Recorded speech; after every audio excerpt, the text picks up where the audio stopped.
So Doctor Who is back. Our silly little sci-fi show, my favorite show, hath returned. Here is my review for Doctor Who Episode 1, Space Babies. This review will contain spoilers, so if you haven't seen the episode yet, you should probably go away, subscribe, then come back and watch what I thought about it. So following on from the Christmas special, Ruby Sunday joins the Doctor to travel to the future to help some talking babies on a space station with a monster in the basement. Just on that premise alone, I really liked it. I think it's a very classic Doctor Who formula. There's a monster of the week terrorizing innocent civilians, and the Doctor and the companion come by to save the day. Quintessential Doctor Who. Did this premise lean a little bit too childish at times? Yes, but we'll circle back to that. Let's start with what I did like. First, the Doctor and Ruby's chemistry I thought was palpable. They were so good. I think they had such bestie, almost sibling energy. It reminded me a lot of Ten and Donna's dynamic, and I think when the Doctor and companion are best friends, that works so much better than when they're like kind of sort of will they won't they lovers. And Ruby so far is great. I think Millie Gibson is killing it in the role. I think Ruby is this wide-eyed and curious companion that we get to learn things through, but also she's headstrong enough to make her own decisions, to leap into action whenever she needs to, not with the Doctor's permission. Most companions of the past tend to have to like warm up to that, like they usually backseat to the Doctor. She's kind of diving straight in as his equal. Naturally though, she is still our POV character, so we do get a lot of hefty exposition spoken at her for us, the audience. For a lot of the new audience, this is officially a new era on Disney+. And while I'm sure that annoyed some people, like it did kind of itch my brain a little bit, but it was the bullet points, right? It was time travel, I'm an alien, and I've got two hearts, deal with it. Although throughout the episode, there was specific focus on the Doctor having also been an orphan, Ruby being a lost child, and then they're on a ship with these lost children. I think that's going to be very thematically important throughout the show, the idea of foundlings and, you know, you're not who you are based on where you're from, you're who you are based on who you are. Generally, I did appreciate that they didn't go too hard on the exposition, like it was only for that very brief scene in the TARDIS. Following that, it was more show, don't tell, and I appreciate that about most like intro episodes of Doctor Who. It reminds me a lot of like the 11th Hour. There is a charm to the mystery of the Doctor. Visuals, for the most part, I think it did look really good. I think that scene where they go to prehistoric Wyoming is a perfect example of really good CGI as well as cinematography. Everything felt so vibrant and so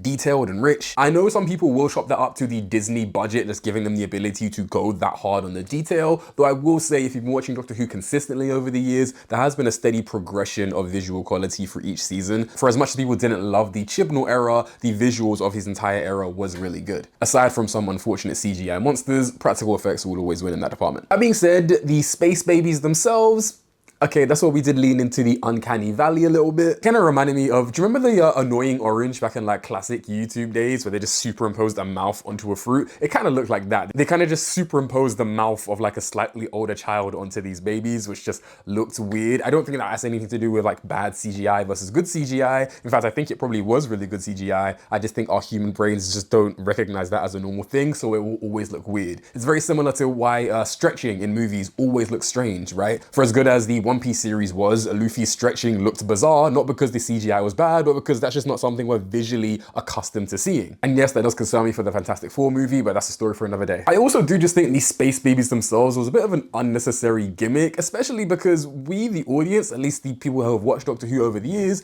know that the Doctor does have the ability to talk baby. I think there was a very big missed opportunity right there. Like it would have been so funny if they were just genuinely babies doing all the things that they were doing, but at the same time, the Doctor would just speak to them and they'd be like, goo goo gaga, and he'd be like, good idea, space baby, let me go do this right now. I don't know, in my mind, that's just a clever way for them to kind of show the Doctor's weird skills and weird abilities while still being quite fun and whimsical. Oh, and the running joke of saying babies, space babies, was really overplayed. I don't think it was as funny as they probably intended it to be. It was at first. I think it was a very quirky, doctory thing to do. Babies, space babies. But then when he does it about like 4 or 5 times throughout the episode, it becomes really tedious, overplayed, and just not funny anymore. To be clear, that is just nitpicky on my end. I don't know if you guys agree with that, because it's not to say there wasn't comedy to be had. The scene where Ruby and the Doctor realized that it's snot that the monster was created with, right? Like it was an actual bogey man. That entire scene had me dying. I was at the premiere genuinely laughing, like creasing next to my cousin. The scene didn't overstay its welcome. Their reactions were great. On the other hand, the ship thrusting its way to safety with a fart sound effect and releasing nappies,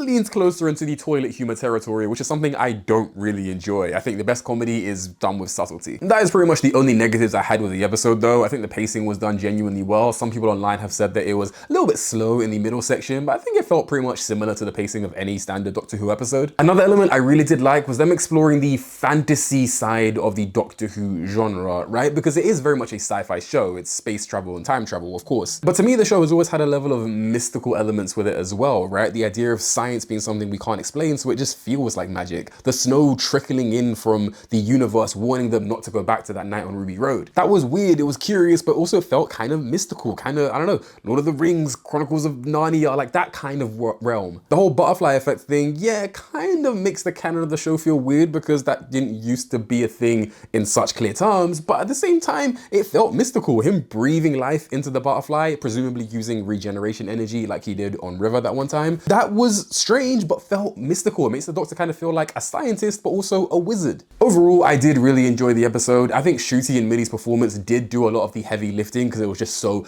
entertaining to see them on screen together, to see their dynamic together, both in the comedic sense as well as the emotional sense. All of that took away from what I felt was a more of a juvenile story, very clearly made more towards the younger audience of Doctor Who, trying to get like kids more into the show. Absolutely can't fault it for that. Just me as an adult watching it didn't get as much enjoyment as I wanted to. It really does feel like the beginning of a new era for Doctor Who. It's not going to go down as my favorite episode of all time, but certainly not going to be one of the worst. I think it's a very nice standard episode. I think people can really jump into completely blind and enjoy the vibes of the series. The Devil's Cord, on the other hand, ooh, we turned it up a lot for that one. Stay tuned for my review on that episode. Comment below, let me know your thoughts on this episode. Did you enjoy Space Babies? Did you prefer The Devil's Cord, perhaps, if you've seen that one already? Leave a like if you've enjoyed this video. I don't tend to do longer reviews that much. You guys might be more familiar with my reviews over on TikTok in the short form sense, but now I'm here on Big Bad YouTube and I'm kind of cracking into a whole new era myself. Hopefully it'll be always the day after the episode comes out, but it might be a little longer because I'm traveling at some points at the end of May and start of June, so just bear with me. And if you watch this video to the very end, then wow, like, thank you so much, and I'll see you in the next video. And that's the tea.